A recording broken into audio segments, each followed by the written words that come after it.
Confusing facts.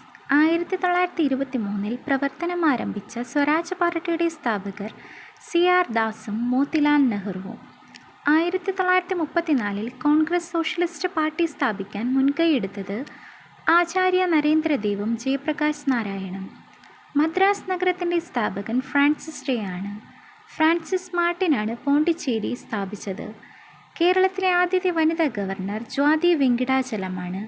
എന്നാൽ governor പദവിയിലെത്തിയ ആദ്യ കേരളീയ വനിത ജസ്റ്റിസ് MS ഫാത്തിമ ബീവിയാണ്.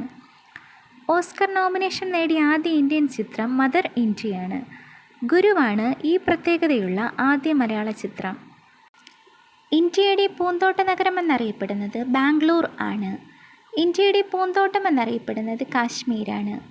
ഒരു ജാതി ഒരു മതം ഒരു ദൈവം മനുഷ്യന് എന്ന് പറഞ്ഞത് നാരായണ ഗുരു. ജാതി വേണ്ട മതം വേണ്ട മനുഷ്യന് എന്ന് പറഞ്ഞത് സഹോദരൻ അയ്യപ്പൻ. മുത്തുകളുടെ നഗരം എന്നറിയപ്പെടുന്നത് ഇന്ത്യയിലെ ഹൈദരാബാദ്. വളകളുടെ നഗരം എന്നറിയപ്പെടുന്നത് പാകിസ്ഥാനിലെ ഹൈദരാബാദ്. വേദസമാജം സ്ഥാപിച്ചത് ശ്രീധരലു നായിഡു.